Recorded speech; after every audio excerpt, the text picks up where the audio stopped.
பர்மாவை பற்றி நீங்கள் அவங்களோட விருந்தோம்பலை பற்றி சொன்னீங்கல்ல, நிறைய இன்னமும் அவங்கள்ட்ட எல்லாம் தமிழ் பண்பாடை வந்து அவங்கள்ட்ட அப்படியே வச்சிருக்க மாதிரியும், அவங்கள்ட்ட வந்து நிறைய பேர் திரும்பி வந்துட்டாங்க. திரும்பி அனுப்பப்பட்டாங்க அவங்க 64ல்.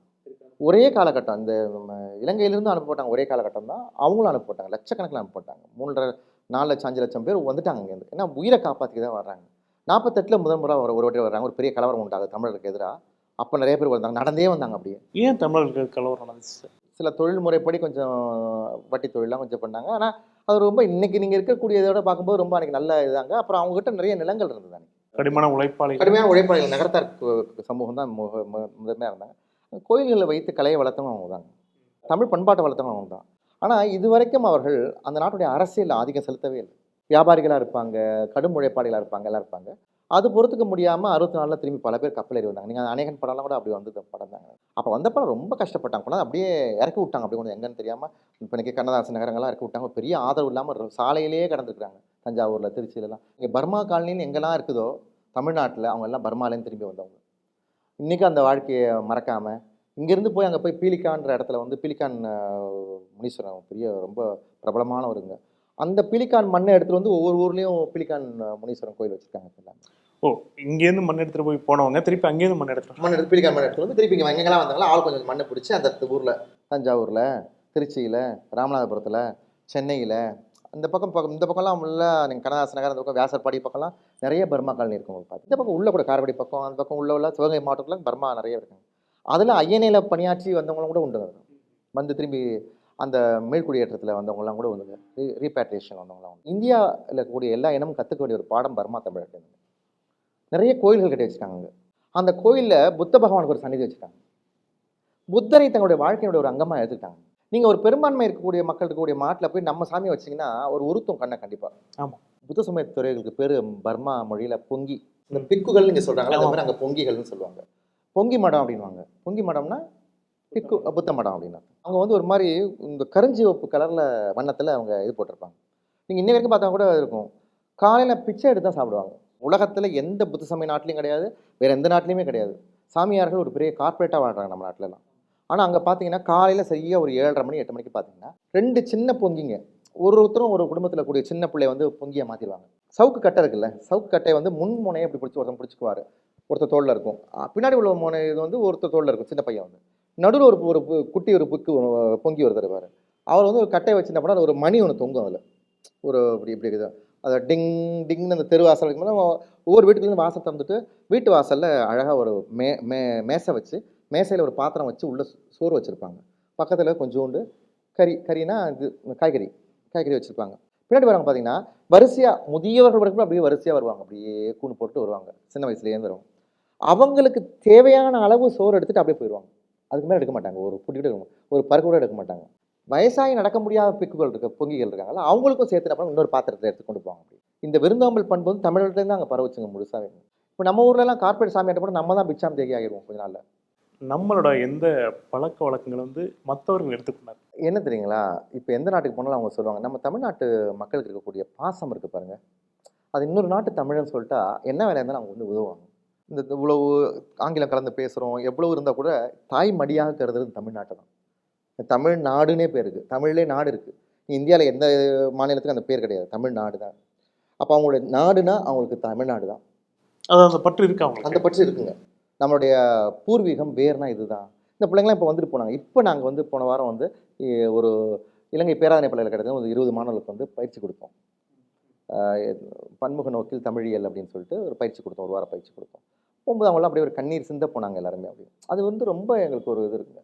அதற்கு பிறகு முன்னாடி நியானாவுடைய படப்பதிவுக்கு பிறகு ஐரோப்பியர்கள், வெறும் ஐரோப்பியர்களுக்கு பேச்சு தமிழ் பயிற்சி கொடுத்தோம் நம்ம பல்கலைக்கழகத்தில். நாம் தான் கொடுத்துருங்க. ஆனால் அழகாக தமிழ் பேசினாங்க. எங்கள் ஊருக்கு எப்போது வருகிறீர்கள்னு கேட்டாங்க. நாம் சாப்பிட போகலாமான்னு கேட்டாங்க. எவ்வளோ மகிழ்ச்சி. நம்ம டிஃபன் சாப்பிட கேட்டால் இல்லை சிற்றுண்டி என்று சொல்லுங்கள் அப்படின்னா 15 நாளில் தமிழ் கற்றுக்கிட்டாங்க. அதுதான் அதோடைய ஆச்சரியம். அதில் செக் குடியரசை சேர்ந்தவங்க இருக்காங்க, ஸ்வீடனை சேர்ந்தவங்க இருக்காங்க, ஃப்ரான்ஸ், இட்டாலி, எல்லா ஜெர்மனி மொழியை சேர்ந்தவங்களாம் இருக்காங்க. இப்போ இவங்க எல்லாருமே சொல்கிற ஒரே விஷயம் கேட்டால், தமிழர்களுடைய அன்பு என்பது எல்லை இல்லாதது. நமக்கு எவ்வளோ பின்னடைவு இருக்குது, அந்த பின்னடைவுகளெல்லாம் நடுவில் ஒரு கோடு போட்டு ப்ளஸ்ஸாக மாற்றுறது எதுன்னு கேட்டிங்கன்னா நம்மளுடைய இந்த அன்பு தான். ஒரு தமிழை உலகத்தில் எங்கே இருந்தாலும் தமிழ்னா டக்கு நம்ம வந்து சாப்பிட்றீங்களா அப்படின்னு கேட்போம். நம்ம சாப்பிட்டுட்டு இருப்போம், ஒரு உருண்டை எடுத்து நீங்கள் சாப்பிட்றீங்களா கேட்போம். நம்ம அது ஒரு எச்சில்ன்றது அதெல்லாம் யோசிக்கவே மாட்டோம். அந்த பண்பாடு நம்மகிட்ட இருக்கு. இங்க இருக்க எந்த கீழ்மையெல்லாம், எந்த தவறான விஷயங்கள் அங்கேயும் ஃபாலோ பண்றாங்கன்னு நினைக்கிறீங்க? ஒரு சாதி ஒரு பெரிய ஒரு பின்னடைவு நமக்கு அங்க. இந்த சாதி இது வந்து அங்க கண்டிப்பா இருக்கு. மலேசியால இப்போ வரைக்கும் இருக்குங்க. இருக்குங்க. இலங்கையிலும் இருக்கு, இங்க இருக்கு. அந்த மக்கள்ட்ட மத்தியிலும் இலங்கையில இருக்கு.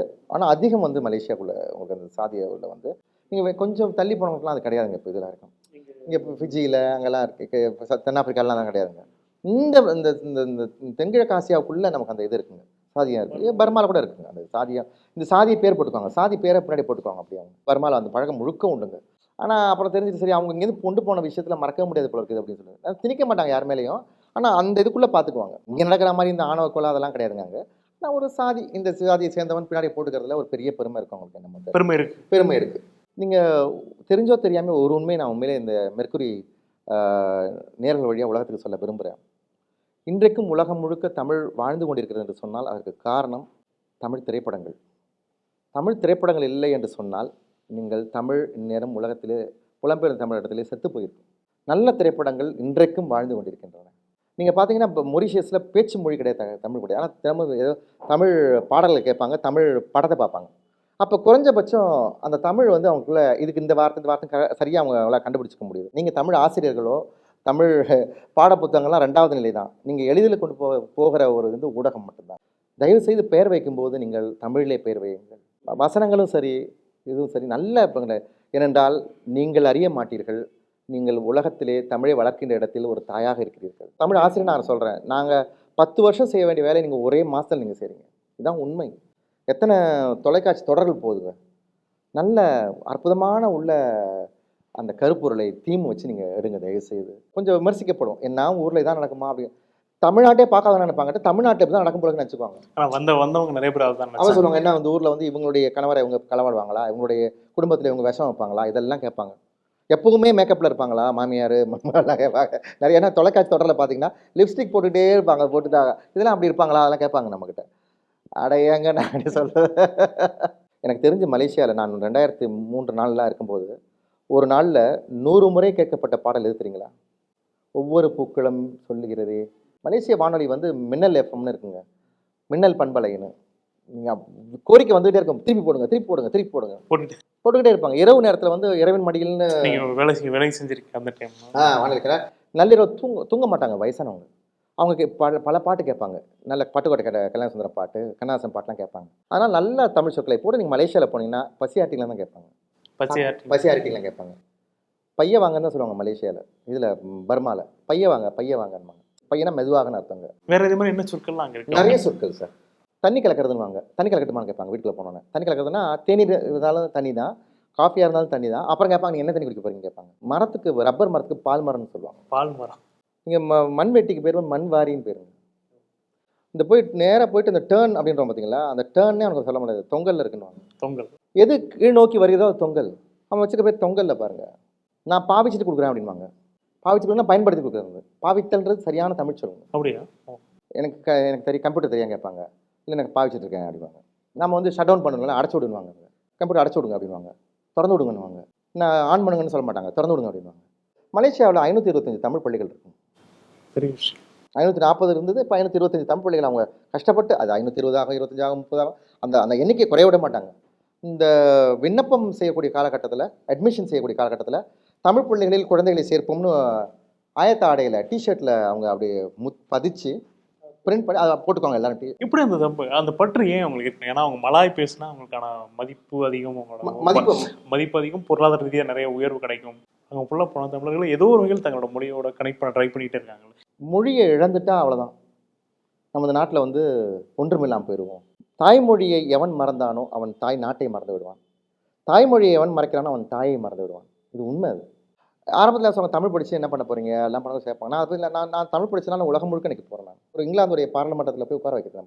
நீங்கள் பேசியிருக்கீங்களா? இங்கிலாந்துடைய பார்லிமெண்டத்தில் நான் பேசியிருக்கிறேன். அதனுடைய சயாம் பர்மா மரண ரயில் பாதை அப்படின்ற ஒரு ஆவணப்படம் ஒன்று எடுத்தேன். பர்மாவுக்கும் தாய்லாந்துக்கு இடையில் பாதையை 2ஆம் உலகப் போர் காலத்தில் ரயில் பாதையை அமைக்க சென்ற தமிழர்கள் கிட்டத்தட்ட ஒரு 2.5 லட்சம் தமிழர்கள் இறந்து போனாங்க. யார்? இந்த கூலி தொழிலாளர்கள் போனாங்க. ரப்பர் தோட்டத்தில் இருந்த தொழிலாளர்களும் அங்கே பர்மாவில் இருந்த தொழிலாளர்களும் நிறைய பேர். அதிகம் வந்து மலையா தமிழர்கள் தான். அந்த பாதையில் இருந்த பணியாற்றின 15 வயசு 18 வயசுல இருந்தவங்க இப்போ உள்ள அந்த 80 வயசு 90 வயசு கிட்ட வந்துட்டாங்க. அவங்கள பார்த்து நேரடியாக எடுத்த படம் அது. பாதையை அமைக்கும் போது ஏன் சாகுறாங்க? அவங்க பிளெயின்ஸ்னு சொல்லப்படுகிற சமவெளியில் அமைக்கல, பெருங்காடுகள் பள்ளத்தாக்குகள் மலைக்குள் நடையில் அமைக்கிறாங்க. பிரிட்ஜ் அந்த ரிவர் குவாய்னு ஒரு படம் வந்ததுங்க அந்த காலத்தில், 1954 ஒரு படம் வந்தது. அந்த படம் 7 ஆஸ்கர் பரிசு வென்றுச்சு. பிரிட்ஜ் அந்த ரிவர் குவாய் அப்படின்னு. அந்த ரிவர் குவாய் நதி மேலே ஒரு பாலம் அமைச்சதை பற்றி ஒரு அமைச்சது அந்த இது பற்றி தான் அது. 415 கிலோமீட்டர் நீளமுள்ள ஒரு பாதை அது. இந்த பாதை பயணத்தில் இந்த ஒவ்வொரு ஸ்லீப்பர் கட்டை கீழே ஒவ்வொரு தமிழன் உடல் புதைக்கப்பட்டிருக்கு. அந்த ஆவணப்படத்தை வந்து அது உலக திரைப்பட விழாவில் 2 பரிசு வாங்குச்சு. சிறந்த ஆவண திரைப்படம் 1, சிறந்த இயக்கத்துக்கு 1 வாங்குச்சுங்க. எனக்கு வாங்கி கொடுத்துச்சு அந்த படம். அந்த படத்தை கேள்விப்பட்டு பிரிட்டிஷ் பார்லிமெண்ட்டில் ஆண்டுக்கு ஒரு முறை இந்த இந்தியர் வம்சாவளியை சேர்ந்தவங்களை குறிப்பிட்ட துறையில் குறிப்பிட்ட இதை ஏற்படுத்தவங்களுக்கு இதை வந்து அந்த வாய்ப்பை கொடுப்பாங்க. 8 நிமிடம் தான் எனக்கு கொடுத்தாங்க. 8 நிமிடம் இங்கே பேசிட்டு ஸ்டாப் பண்ணிடணும்னு சொல்லியிருந்தாங்க. ஆனால் 8 நிமிடம் தாண்டி நான் பேசிக்கிட்டே இருந்தேன். 16 நிமிஷம் பேசுகிறேன் நான். அவங்க இப்படியே சொன்னாங்க, பேசிக்கிட்டே இருங்க அப்படின்ட்டாங்க. அப்படி ஒரு நம்ம எது கொண்டு போய் நம்ம உட்கார வச்சதுன்னு கேட்டிங்கன்னா, நான் உள்ளே நுழையும் போது, இந்த பார்லிமெண்ட்டுக்கு நுழையும் போது எனக்கு உள்ள ஒரு கணம் அப்படி வந்துச்சு. நேதாஜியும் காந்திஜியும் சேர்ந்து வாங்கி கொடுத்த சுதந்திரம் இது. 200 ஆண்டு காலம் நம்முடைய மண், இந்திய மண் போராடிச்சு உங்ககிட்ட. அந்த மண் போராடிய அந்த நம்முடைய பேரரசு, சூரியன் மறையாத அஸ்தமனம் அடையாத ஒரு பேரரசுடைய பாராளுமன்றத்துக்கு நம்ம நுழையிறோம். வரலாறு நமக்கு இந்த வாய்ப்பை கொடுத்துருக்குன்னு நான் சொல்ல மாட்டேன். தமிழ் நமக்கு இந்த வாய்ப்பை கொடுத்துருக்கு. தயவுசெய்து நம்ம வந்து குழந்தைகளுக்கு தமிழ் பேர் வைங்க. நான் இப்போ ரொம்ப ஆழமாக நம்புறது, என்னுடைய மகள் பேர் வந்து திருப்பாவை. ஐயோ உங்கள் பொண்ணுக்கு தமிழ் பேர் வச்சிருக்குன்னு கேட்பாங்க யாராவது. அப்போ நம்ம நினைக்கிறது, நான் இவங்களாம் யார், இங்கிலீஷ்காரங்களா, இங்கிலாந்து மகாராணி வயிற்றில் பிறந்தாங்களா, ஏன் அப்படி வைக்கிறாங்க, அபத்தமான பேர் வைக்கிறாங்க. அபிரான்னு ஒருத்தர் சொன்னார், என் குழந்தை பிறந்ததுக்கு அபிரான் வைக்க போகிறேன்னாரு. எப்போ நீ வைக்காத அந்த பேர் தயவுசெய்து. அவித்தல்னாவே உங்களை இது பண்ணுறது, என்ன சொல்கிறது, வேக வைக்கிறதுன்னு அர்த்தம். அந்த பிள்ளை பெயர்கள் வந்து உங்களுடைய பெரிய வெற்றிக்கு ஒரு பெரிய காரணம். இப்போ எங்கே இருந்தாலும் குறிஞ்சி வேதம்னு சொன்னால் டக்குன்னு எல்லாருடைய தலையும் திரும்பும். ஏன்னா அந்த பேருங்க. திருப்பாவைன்னு சொன்னால் தெரியும், சித்திரபாரதியினுடைய 2வது மகள் பேர் சித்திரபாரதி. பாரதியார் தான் நமக்கு எல்லாமே. அதனால் வந்து பாரதி, சித்திரபாரதினு பேர் வச்சாங்க. பேர் வைக்கும்போது தயவுசெய்து யோசிங்க, பேருக்கு பின்னாடி என்ன இருக்குது. சுபிக்ஷான்னு பேர் வைக்கணும். நான் தவறாக நினைக்கிறேன் இந்த பேரெல்லாம் சொல்கிறேன். சுபிக்ஷா அந்த 2 வார்த்தை நீங்கள் பிரிச்சிங்கன்னா சு பிக்ஷான்னு அர்த்தங்க. சூனா சமஸ்கிருதத்தில் நல்லன்னு அர்த்தம், பிக்ஷானா பிச்சைன்னு அர்த்தம், நல்ல பிச்சைக்காரன்னு அர்த்தம். நீங்கள் எப்படி உங்கள் காலமெல்லாம் உங்கள் பிள்ளைய நல்ல கஷ்டப்பட்டு தவம் இருந்து பிள்ளையை பெற்று நீங்கள் சுபிக்ஷான்னு நல்ல பிச்சைக்காரின்னு கூப்பிட்றீங்க. யாரோ ஒரு எண் கணிதத்தில் சொல்கிறாங்கன்னு, தமிழை அழித்தவர்கள் வந்து எண் கணிதம். நான் என்னுடைய இது எங்கேயுமே நான் சொல்லுவேன். நீங்கள் சொல்கிறீங்களா, நீங்கள் இந்தந்த எழுத்துல வரீங்க, நீங்கள் பாட்டு சொல்லிட்டு போயிடுறீங்க உங்களுடைய பிழைப்புக்காக. தமிழே அழியறதுக்கு காரணம் அந்த பேர் வைக்கிறதுக்காக. நியூமராலஜிங்க. அந்த மாதிரி என்ன, இப்போ நான் என்ன வச்சு குறைஞ்சு போயிட்டேன். என் மகள் திருப்பாவை வச்சா ஒன்றும் குறைஞ்சி போகல, நல்லா இருக்கிறாங்க. நல்ல பேரில் தமிழ் பேரில் வைங்க. தமிழ் பெயர்கள் வந்து உங்களுக்கு பெரிய வலிமையை தரும். கவின் என்றது ரொம்ப அழகாக. கவின்னா எல்லாரும் பெரிய ஏதோ இங்கிலீஷ் பேர் மாதிரி நினச்சிருக்காங்க. கவின் என்றால் அழகுன்னு அர்த்தம். திருமுருகாற்றுப்படையில் இருக்கும், கை புனைந்து ஏற்றா கவின் பெரு வனப்புன்னு. கவின்னா அழகுன்னு அர்த்தம். அழகுடைய உச்சம் கவின். இன்னொருத்தர் கேட்டால் எனக்கு நல்ல பேராக இருக்கணும், 3 எழுத்தாக இருக்கணும், வியன்னு சொன்னேன் நான். ஒரு 6-7 வருஷம் ஆச்சு. வியன்னா சூரியனுடைய பேர் ஒளின்னு அர்த்தம். வியன் உலகு. அப்போ சங்க இலக்கியத்துக்கு போனாவோ திருக்குறளுக்கு போனாவோ நீங்கள் பேர் எடுக்க முடியும். சின்னதாக எடுக்கலாங்க உள்ள அழகாக. புலம்பெயர் தமிழர்கள்ட்ட பார்த்துட்டு தமிழ்நாட்டு தமிழர்களை எதை கற்றுக்கணும்னு நினைக்கிறீங்க, எதை மாற்றுனீங்க? இப்போ ஒரு பேர்கள் அவங்க வந்து நிறைய பேர் வந்து, ஒரு பையன் பேர் பிரியன் வச்சிருக்காங்க. ஆமாம். ஒரு சவுத் ஆப்பிரிக்கா பையனோட பேர் பிரியன், ஒரு மொரிசியஸ் பெண்ணோட பேர் வந்து நங்கை, சுடர்நிலான்னு ஒரு பிள்ளை வந்து, வெண்ணிலான்னு ஒரு பொண்ணு வந்து. அவங்கள்ட்ட இருந்து நம்ம என்ன எடுத்துக்கலாம்னு நீங்கள் நினைக்கிறீங்க? ஒன்றே ஒன்று தாங்க. ஒரு விஷயம் வந்து, இந்த ஞானம் வந்தால் பின் நமக்கு இது வேண்டும். பாரதி கேட்பார், இந்த ஞானம் வந்தால் பின் நமக்கு இது வேண்டும்னு. உலகம் முழுக்க பரவி இருக்கக்கூடிய கோடிக்கணக்கான தமிழர்களுக்கு தாய் மடி இந்த தமிழகம், தமிழ்நாடு. அப்போ அவங்களுக்கு சொல்லிக் கொடுக்க வேண்டிய இடத்துல நம்ம இருக்கிறோம். அவங்களுடைய பேரை பார்த்துட்டு ஐயோ சுடர்நிலான்னு பேர் வச்சிருக்கீங்களா, என்ன அழகாக இருக்கு உங்கள் பேர், தமிழ் பேர்லாம் வச்சிருக்கீங்க, அது வெக்கப்பட வேண்டிய ஒரு விஷயம். நம்ம எத்தனை நூற்றாண்டு ஆனாலும், எத்தனை யுகங்கள் ஆனாலும் அதற்கேற்ற மாதிரி தன்னை தகவமைத்துக் கொள்கின்ற ஒரு மொழி தமிழ் மொழி. தாய்மொழியை ஊட்டுங்கள். அதனால தான் தாய்மொழின்னு வச்சாங்க. தாய்ப்பால், அந்த தாய்ப்பால் மாதிரி தாய்மொழின்றது, அதை ஊட்ட வேண்டும் என்று நான் உண்மையிலே ஒரு கோரிக்கையாக வைக்கிறேன். நீங்கள் ஏதாச்சும் ஃபைனலாக சொல்ல விரும்புகிறீங்களா? இது இந்த துறை, இந்த புலம்பெயர்ந்த தமிழர் பற்றிய ஆய்வுகள் இதெல்லாம் நிறைய எழுதுறாங்க, அதெல்லாம் படிக்கணும். நிறைய எழுதுறாங்க. நான் நிறைய கிட்டத்தட்ட ஒரு 8 நூல்கள் நான் வெளியிட்டிருக்கேன். அதில் வந்து 3 நூல்கள் வந்து புலம்பெயர்ந்த, 3-4 நூல்கள் புலம்பெயர்ந்த தமிழர்களை பற்றிருந்தாங்க. தமிழை வளர்க்குறதுக்காக நிறைய பேர் உயிரை கொடுத்துருக்குறாங்க. இந்த நாட்டுக்கு சுதந்திரத்தை கொடுத்துருக்குறாங்க, ரத்தத்தை கொடுத்துருக்குறாங்க. அப்படி பல வரலாறு அவங்க பின்னாடி அடங்கியிருக்கு. ஒரு நீயா நானால வந்த பிறகு நமக்கு பல விஷயம் தெரிஞ்சுது, இவ்வளோ தமிழர்கள் இருக்காங்களா உலகத்தில் அப்படின்னு தெரிஞ்சுக்கோங்க. அதுபோல் அந்த வேர்களை தேடி வரக்கூடிய தமிழர்களை நாமும் தேடி கண்டடைய வேண்டும். அமெரிக்காவில் போய் இன்றைக்கி இந்த இந்த மென்பொருள் வல்லுநர்களாக இருக்காங்க பாருங்கள், குடும்பங்களாக சேர்ந்து வார கடைசி நாட்களில் பள்ளிக்கூடம் நடத்துறது, ஃபெட்னான்னு ஒரு வட இந்திய தமிழ் சங்கங்கள் கூட்டமைப்பில் விழா நடத்துறது, தமிழை மறக்காமல் கொண்டு போகிறாங்க. வெளியில் போன தமிழர்கள் நல்லா தமிழக ஜெர்மனிலலாம் பார்த்தீங்கன்னா சத்தியமூர்த்தின்னு ஒரு தம்பி தஞ்சாவூரில் போனவர் வீட்டில் வச்சு தமிழ் நடத்துகிறாங்க. வெளியில் போகும்போது தான் ஒரு மொழியுடைய இழப்பு வந்து வெளியில் போகும்போது இன்னொரு மொழிக்காரன்ட்ட பேசும்போது தெரியும். அடிபட்டால் நம்ம அம்மான்னு தான் கத்துறோம், கண்டிப்பாக வேறு எந்த மொழியும் கட்டல. தயவுசெய்து அம்மான்னு கூப்பிட வைங்க, அப்பான்னு கூப்பிட வைங்க.